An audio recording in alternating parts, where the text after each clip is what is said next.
online broadcast network, AfterBuzz TV. Over 20 million weekly downloads in over 150 countries, and your number one source for after-show entertainment.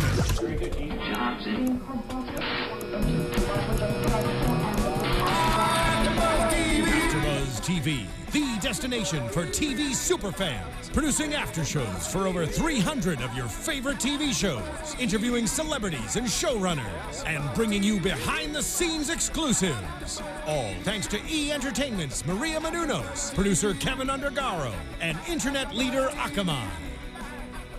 Now, let the buzz begin! There we go. Yes. I don't know about this. Yes. The big payback. The big payback. That's right. We thought it was fitting to start with the big payback today because this is AfterBuzz, The Good Wife After Show, Season 7, Episode 5, Payback. That's how we do it around here. That's how we do it. When Bobby's not here. We do payback. When Bobby's not here, we can play We a have little fun, bit. you know. Don't get on our bad side because we gonna get our revenge. So we're going to say Bobby's still not feeling well, so let's continue to wish him good vibes, and he should be back with us next week. But right now, you got Tara Johnson. And you have me, the lovely Alison Law, and I've been ghost a little bit, but I'm back. You know, I've been busy, but I'm here. We're happy to have you back, as a matter of fact. I'm happy to be back with you. You know, when Allison and this young lady are together, there we go. We know how to have fun. We do. And last week I was here on the solo. Oh, wow. Yes, we worked it out, though. Oh, okay. Me and the people, we worked it out. Oh. But it's good to have, somebody else in the house today.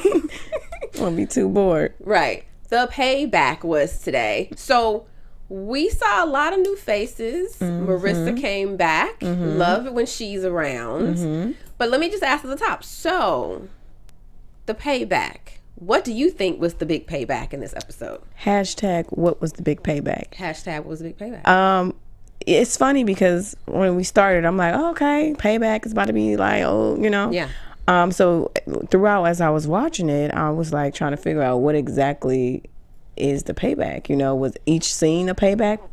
So at first I thought maybe it was Howard getting his payback when he planted those diapers. And made everyone take that. What was that? Sensitivity training. So I think that was a payback. Like, ha. Yeah. And then also, I don't know, but for some reason I think Eli not taking that position is going to be like a payback. Oh, I think it's like a payback in the infancy though. Like, yeah. I think he has something so big planned, but it's so grand. Yeah. But we'll talk about that. So yeah, that was my perception of the payback. What about yours? I mean, I agree with you on both those things, but also when it comes to what started as the debt collection case, what then blew up to the Coliseum University case, and the back and forth and the legal strategies that went on, and in the end, it's like, I think the students got the big payback to the university. Right. What do you want? Yeah. At the end, now that you say that, what was her name? Maggie. She got her $8,000 payback. How about that? So it's the payback. Can I get some of that? That was amazing. Payback? No, that was fantastic. Mr. Jason Cross. Hello. How about that? So let's talk. I want to ask off the top. Last week at the end of the episode, Alicia asked Luca to partner up with her so they can start this new firm. So I guess Luca said yes. We didn't hear that. But today we see them doing cases together. How do we feel about this partnership? See, I think Bobby asked me this last time we was together. I really don't know this woman yet. Yeah. I have to feel her out. I don't even know. But honestly, I'm starting to feel that Alicia's not even that good, and she's actually there to help her out along with her daughter. Because how are you this far in your career and you didn't even know about the contingency and all of that and taking it other routes? You know what I'm saying? The daughter is putting stuff in her ear, helping her out. But then again, it's always good to have a fresher new face because when you're younger, you have new ideas. You know what I'm saying? And so it's a different approach. But I don't know the girl. I don't know her. I need to know her history. Like, what did you do in the past? Yeah. Even your university. So I don't know much about her. So it's kind of like, I got to fill her out. But then again, it seems like she may be there to help Alicia because Alicia's kind of falling off a little bit. I mean, I agree. And I've said it since episode 1 when Luca came on the scene. Something about it it's just falling in place a little too quickly to me for it not to have been maybe set up or something. I don't know. Yeah. And I do think it's interesting. We're in episode 5 and Luca has been in every single episode this season, but we know little to nothing about her except for the fact that she was a bond court attorney that happened to bump into Alicia, and when Alicia was like bumping her head up against in that bond court, she was the first person to help her out. You know, she could be related to the dude that hasn't been on the episode, and I really wish they would bring his name up. You mean Lamont? Lamont Bishop. Oh, Bishop? Yeah. Wow. You know, that's a name from the past, but you're right, has just gone away. Gone away. Like, at least they mentioned Kalinda's name. Like, you remind me so much of Kalinda in one episode, but you know, this could be a relative or some inside thing from Bishop, but I would love for them to mention this gentleman's name, bring him back. Like, come on. Like, there is. Yeah, we haven't heard anything about him this maybe season. Maybe it's the cousin or something. I don't know. Maybe it's the setup. But that's a good point. I mean, I just feel as if, because I always said I thought she was tied to Lewis Canning or something, but I just feel as if their meeting, and definitely now their partnership, has just been a tad bit too convenient, and we don't know anything about her. But I'll give her props. Now, I mean, she has saved the day now every single time they've worked together. But again, there's still something about her energy that's like... Yeah, it's something. She's a little too calm, a little too something. Yeah, she's not aggressive. She's not like a... You know, she's more like a go with the flow type. But she comes out with really good strategies. It's just kind of strange how now she has gone from being this... I mean, she wasn't even a character on the show last season. So now she's here, and now she is in partnership with the most prominent character on the show, and we know nothing about her. Yeah. It's a little strange. I don't like that. It's a little strange. So we have Maggie coming in with the debt collection case. And I have to say, I've enjoyed these last 2 episodes, but I think I said it even last week when I did the after show. I felt like, again, this was an episode where we really didn't advance any of the personal stories of the people. You know, it was kind of like just... more procedural trial stuff, and I enjoy more of the people stuff, you know what I mean, like more of the personal relationships and that kind of thing. And I just feel like, especially these last 2, we haven't really developed. It's just about cases. Yeah, we haven't developed the relationship with, I mean, I guess, you know, we've seen a little bit of Eli, we've seen a little bit of Ruth, but like I know they're building up to major stories. I mean, we know a major story with Eli is building, but nothing's really happening with Alicia. So they're taking it slow for us to build up. You know, they're making us anxious for it. But I see a little bit of build up with Jason, because dun dun dun. I'm sorry, it's building up, and I'm usually always right. And I said it before. Jason and Alicia are going to hit it off. Something's going to happen. He adores this woman. You know, he took lower pay for her. I don't know. He has a bad, sexy side to him. He has a dark past. He still has it inside of him. But he even said it at the end. Like, we're grown-ups. We know. Like, he was trying to get comfortable. He was trying to drink with her, what you drinking, and then the show cut off. Like, right. That was kind of like a little slick move right there. Like, okay, what's going to happen next once they close the door and start drinking and talking and all of that stuff? And then it was like a little flirt. Like, I'll tell you whatever you want to know. Yeah, she was trying to do a little something. At least she was trying to do a little something this she was week. trying to be cute with it, though. I mean, I will say, and I said it last week, that I think it's too obvious to put Jason and Alicia together. I think they, you know, last season they had the kind of Johnny Elfman thing, you know what I mean? That flirtation, and nothing really happened. Before it was Will, you know, we know what happened. So I'm like, don't get me wrong, as hot as he is, and I would like him to stay around for as long as possible. He can. No one's asking for his departure at all. Right. I mean, he's a grown man sexy. Grown. Love it. Like too grown. Right. Like 43 and older and grown. And still got me over here like, honey. Right. Where is he? So he's a different type of sexy up in here. So I'm happy that he's around.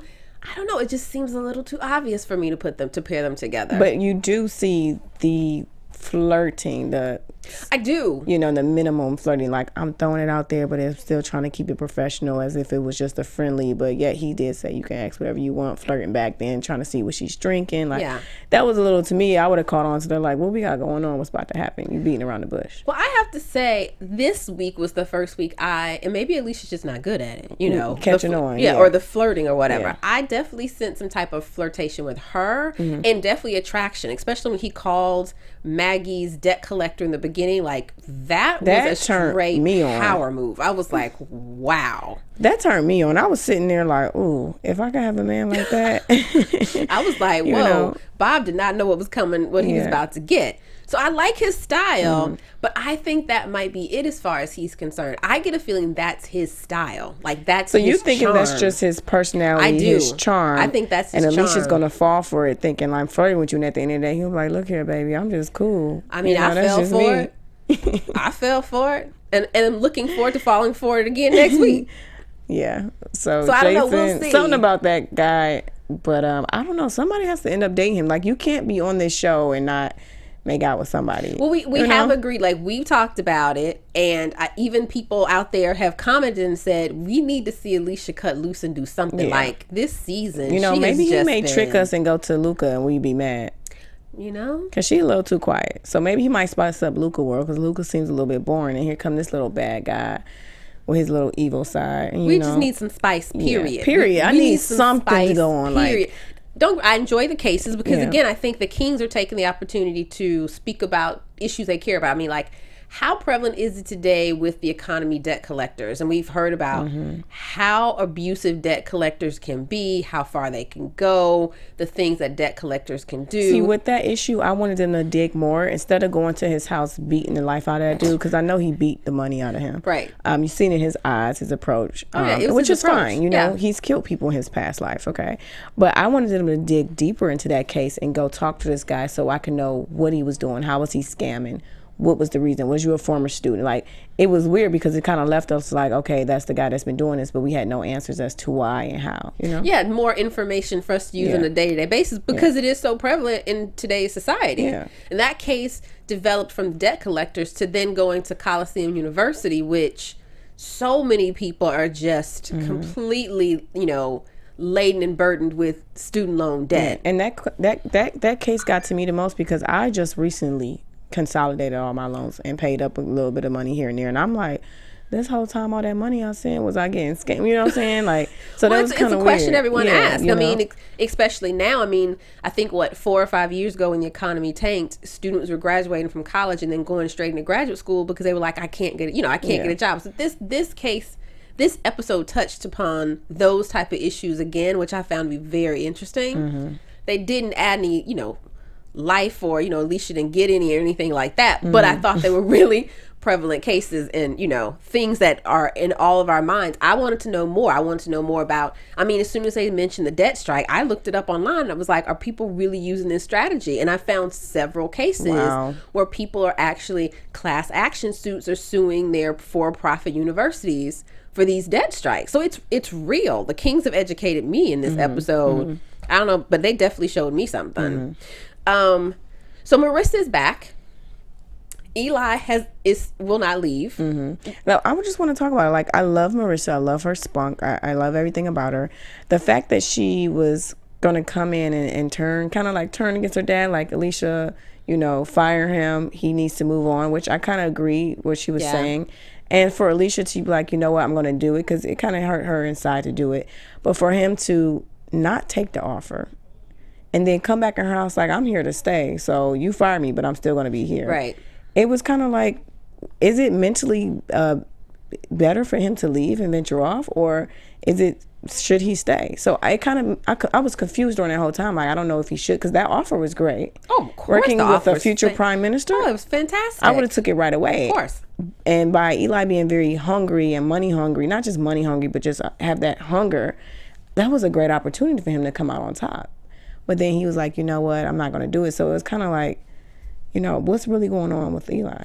I'm fearful. I think Marissa came back and did a good thing, a thing that anyone who cares about someone else could do. She is, in my opinion, realizing that Eli is just stuck. Like, he is just stuck and almost beating himself up every day. Like, he goes into that teeny tiny office. Depressed. I mean, and that Ruth put him in order to embarrass him, right?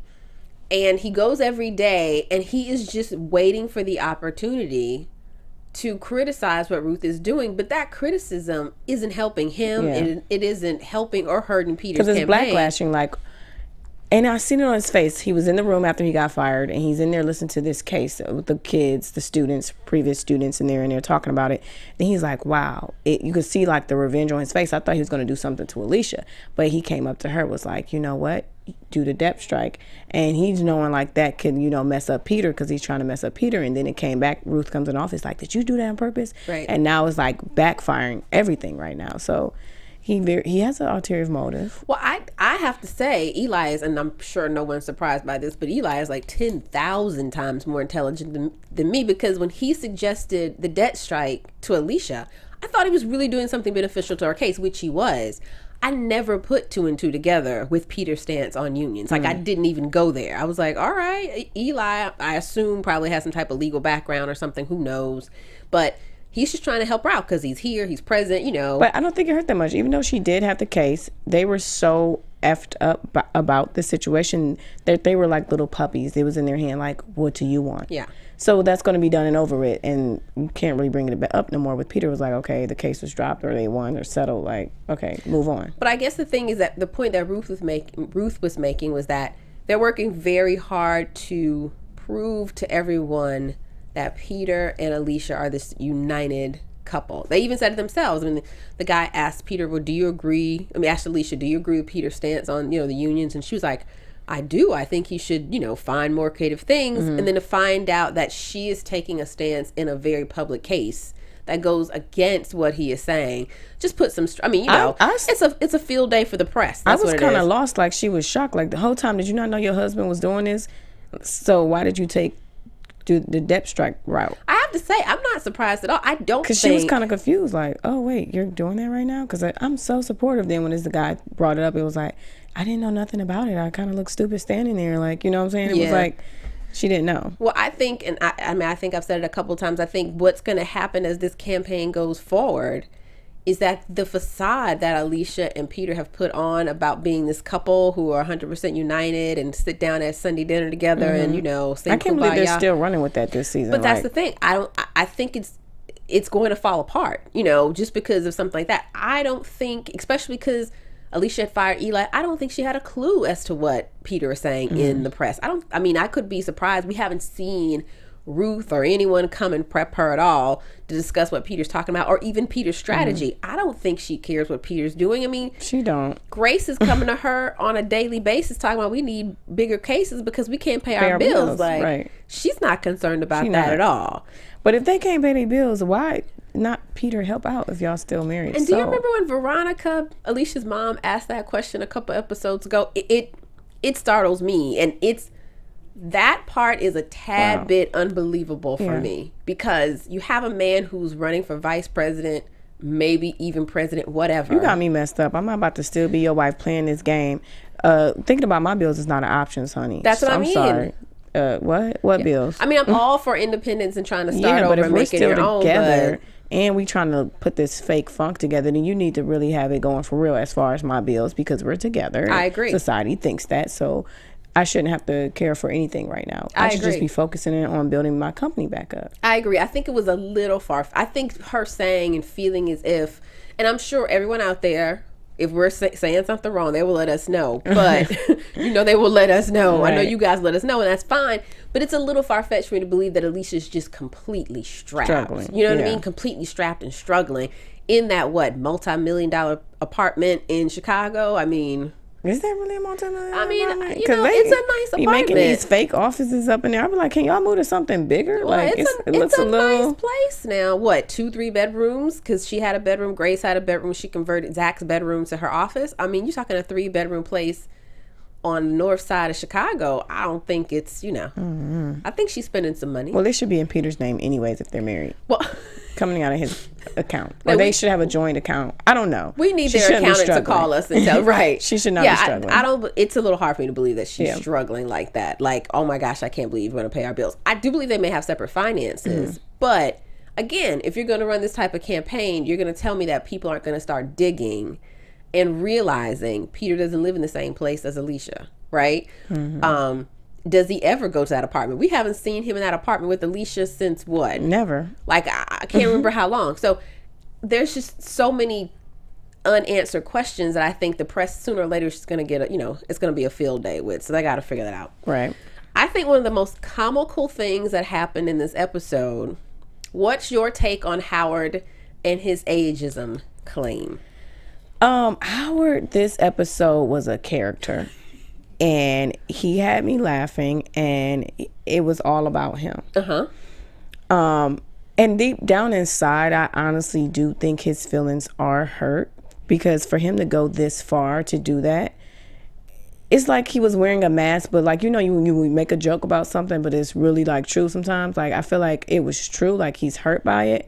but he loved what he was doing by it. You know, it was like a payback. Oh yeah. Like, his feelings is hurt. Everyone need to stop with the old jokes. He is the old one in the office. Like, I get where they're coming from, but working with him may be a pain in the ass. You know, it's probably hard to work with him. Is he the oldest one there? Because I remember I think seeing the partners from before. It seemed like they had a lot of older partners. But this is everyone knew. Everyone didn't come back from last time. Clearly. But we just have people falling off.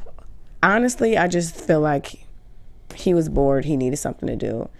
And because he doesn't do any work at all anyways. Well, I guess he's trying to change. You know, after he talked to Alicia and Alicia advised him about the ageism claim and write everything down, that kind of thing. I mean, I agree. I think Howard's feelings are really hurt by all of this.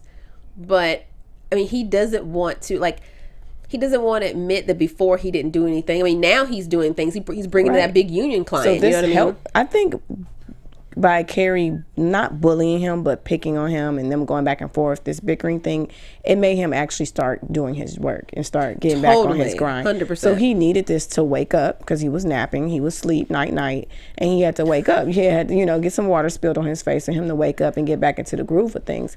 But he also was like, okay, I get where y'all coming from, but he don't want to admit it. And his feelings was hurt by it. So it is what it is. But I really didn't appreciate him. You're older, so you should act more mature. He's kind of being immature about everything. You think so? Especially putting Carrie under the bus about calling that client saying he went to prison. Like, yeah, that was you can't out of be line. ruined because this is still all of our money. This is our company. I agree at the on end that of the one. day. I agree on that one. Yeah, he needs to grow up a little bit, but he's finally getting it together. Maybe after this whole sensitivity situation, everybody's like a little nicer to him in the office.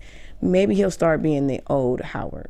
I mean, I want them to show Howard, and I think I said this last week too. I want them to show more of Howard dating Peter's mom, Jackie. I think that's really cute. Because it's like he needs a life. He needs to open up. He needs to loosen up, laugh, get some. You know what I'm saying? He might be the only one right now in the show getting some. I mean, he's the only one who has any type of romantic interest going on. Right. But I think, and let me know what you think, if that's all we're going to get now from Carrie, Diane, and like that whole firm, where's this show going? You know what I mean? That's what I was saying. Honestly, the whole Lamont situation was pushing the show. Yeah. That he brought the drama and everything that's going on. Multi-seasons. So now I feel like it's going to be boring because what are we going to be going back and forth with the Carrie and Howard? Okay, they had their drama. It's settled now. What's next? Right.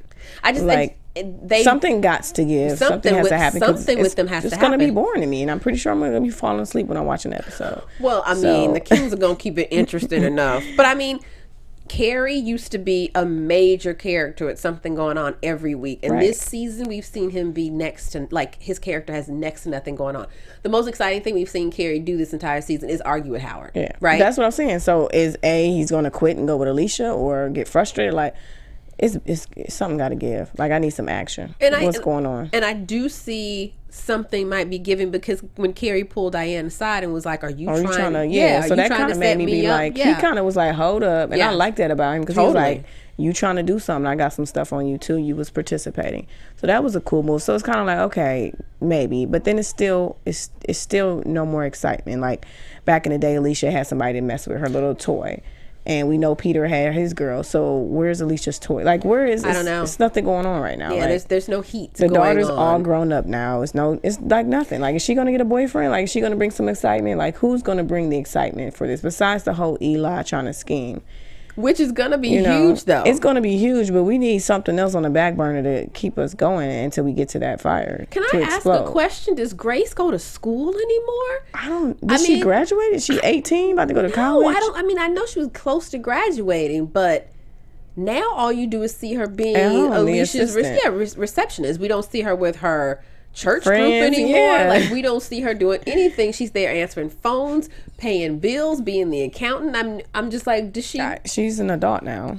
She doesn't do anything. Yeah, it's kind of like boring. I used to enjoy coming home with Alicia and seeing her with her, being having a child, that motherhood side. Yeah, but now we don't see anything from her. She's getting Alicia in check. So yeah, they have to move this along. Something have to give. Yeah, I mean, I feel like we're being set up for the something. But what? Right, but what? Yeah. So how deep do we think it's going to go with Eli and his plot and scheme? Eli is up to no good. You see it in his eyes. You just see it. Great acting, by the way. But he's bringing something out of him that happened back maybe when he was a child, so he can relate to this situation. Right. But he wants revenge, and he's gonna get it. Like he's you know. No, he's not only smart, but his intelligence and his schemes, just like his strategies, just like when he was helping Peter, they're multi-layered, right? So like he's laying it on little by little. And they're pre-thought. Yeah. So he pre-thinks. Sometimes we do things 5 steps ahead of Ruth. Yeah, we don't think ahead. But he's like, okay. So it's gonna be fire. But I don't know, because I thought he was friends with Peter. So at the end of the day, I'm kind of weird. Like, where's your loyalty? Why are you trying to turn against Peter just because? I mean, Peter should have never fired you. I don't even know why that came into play. And this whole Ruth girl, she doesn't deserve Eli's position. Like, she haven't proved to me that you deserve Eli's position. Like, where you been back all those years? You know what I'm saying? So it's like, where's the loyalty between them? So I can see why he wants revenge. Like, you know, I'm the homie and you try to play me for this new booty. But at the end of the day, it's like, why is he trying to do all of this to Peter, and y'all was once good friends? I know. I think when Peter first fired him, he said, I'm going to destroy. He definitely said, I declared I'm going to destroy Ruth. Like, that was never a question. And I think maybe Alicia, I'm not sure, someone said, what about Peter? And he said he hadn't decided. So I feel as if he's finally deciding. You know what they say, hurt people hurt. And he's just tremendously hurt. But my fear is, I'm not a big Ruth fan. I'll say it. I think she's a fantastic actress. She's just like Luca to me. I don't know her enough. Like, who are you? Yeah, I don't really care for her character, and I don't like the way she's treating Eli, because Eli is the man. Is the man. Like, girl, calm down. You did what? Like, don't get too excited. Eli is the man, so I don't appreciate all of that. But what I'm fearful is that Eli is going to do something that really is going to damage not just his relationship with Peter, Alicia, Grace, Zach, like the entire family. It's going to mess up everybody. Yeah, because if they continue to push, like they said in the previews next week, and Peter's going to run for president, as we've said multiple times, they're going to start digging into that family, right? And if Eli does something and lets all those skeletons out of the closet, then it's going to hurt everybody. But Eli's the only man right now that can destroy Peter. Well, that's what I mean. He can just make one phone call and it's a wrap. He knows where all the bodies are buried. Yeah. Absolutely. Like, it's right there. It's right there. So, you know. So, I mean, I can understand Peter gave a reasoning of, I'm hiring Ruth because she has a bigger national presence, blah, blah, blah, blah. But what, you know, when you pull things like that, the end result could be something that just cannot be repaired. Yeah. And if I was Peter, he doesn't make that many great decisions. But I wouldn't have let Eli go on that, because I know how people can be. Now, I would have thought, like, if I fire him, he gonna run revenge. Let me at least wait till after the presidency. Right. Let me bring Ruth in and tell him let's work together type of ordeal, not this bickering back and forth, because that's not helping out the situation, and he know all my business. So on Peter's behalf, that wasn't kind of smart. Yeah, I agree with that too. And one thing I noticed this week, they're making Peter's character, and they even said it, that his character started to say controversial things. And I think Bobby and I talked about in the first episode, where we were wondering if they were going to bring in, because we were talking about the election, this kind of Donald Trump-like character who comes out and says controversial stuff. And I'm just wondering, with Peter's stance on the union, and the press hated it, but he was number 2 in the polls with the people, do you think it's possible that the Kings are going to turn Peter into that kind of Donald Trump-like character? I really don't know. I hope not, because everyone knows I love. That's a prediction. Oh, maybe. Yeah, maybe. I hope not, because I love me some Peter. Everybody knows that. I'll catch it online. That's totally fine. But I just noticed that this week, and I was like, I don't know if I like that. I don't want to know if I like that. But since you mentioned predictions, let's do some predictions. And now, your AfterBuzz TV predictions. What you got, Alison? What you got? Oh, Lord. My predictions thus far is the basics until they throw something else out there to spice it up. But of course, I'm sticking with the whole Jason attempting to have an affair or attempting to get naughty with Alicia. Eli's, I really feel he's going to do some backstabbing things to Peter. And he's really going to come for Ruth too. Oh yeah. And I don't know. The whole Luca girl is still up in the air. I don't know nothing about her, so I can't say I really like this girl. So right now I'm saying it's something not right about her. I don't know what she has up under her sleeve. And, and also I do predict Carrie may get fed up. And this may be the drama. The twist may come from Carrie quitting or suing or something with that whole law firm they got going on. Dun, dun, dun. Okay. So that may be the action. I get that. My prediction is, I think, maybe, I don't know if this is a prediction or just a hope and a wish, but it seems as if Luca and Alicia won some cash from this settlement with the Coliseum University, right? With them going back and forth with intentional tortious, and interference, and then come back with the shareholder derivative case. Sorry. So it seems like they have some money now. They're going to be able to take bigger cases, which means, dun, dun, dun, dun, we'll see them in court against Diane. Get out of town, girl. Now that was a smart one. And Carrie. The day I see them go face to face, now that's the good wife. I think that's when it's going to come back. I think we'll see the four of them, Luke and Alicia on one side, Carrie and Diane on the other. Now that would be a good show. I would tune in. That's a hope and a wish. Because it's going to be like emotions involved too. Because we're friends. Like, wait a minute, calm down. And that's going to be hard. Yeah, because the cases that Alicia and Luca are taking right now are nothing in comparison to the type that they take. So if they can even that playing field with some cash flow, and then now they have more money, they can hire Jason to do more research, hire him for more than 3 or 4 hours at a time. You got a team. Then Carrie may leave and go over to Alicia. I would love it. I would love it. I would love it. Well, we will see what happens. Anything else? Did we miss anything? No, I just was looking through. We talked about everything. I think we talked about everything. If we missed something, hit us up online. Hashtag ABTV Good Wife. Of course, we love to hear from you. I love the comments all week, talking, of course, telling us how absolutely wrong we are and all that kind of stuff. I'm always right. Y'all don't tell me I'm wrong. Right. 'Cause I'm always right. Well, Alison, tell them where they can find you. As always, you guys can find me at that'salaw.com, THATSALAW. Also, Twitter, Instagram, it's That's a Law. Yeah, I'm Tara Johnson. You can catch me on Twitter and Instagram at TJ Wagon Her Tail. And check out my women's talk show, Words, Wine, Women. We're launching our second season on November 11th. I'd love for you to check us out. You can find us at wordswinewomen.com. You guys better tune in because it's really, really good. Well, thank you, Alison. I love it. Appreciate that. Yay! So until next week, we'll see you then. Bye. From executive producers Maria Menounos, Kevin Undergaro, Phil Svitek, and the entire AfterBuzz TV staff, we would like to thank you for listening to the AfterBuzz TV network. To watch or listen to other after shows and post comments or questions, be sure to visit AfterBuzzTV.com. I'm Sir Richard Wentworth, and this has been a presentation of AfterBuzz TV. Buzz you later. The views expressed herein are those of the hosts only and do not necessarily reflect the views of AfterBuzz TV or its owners or principals.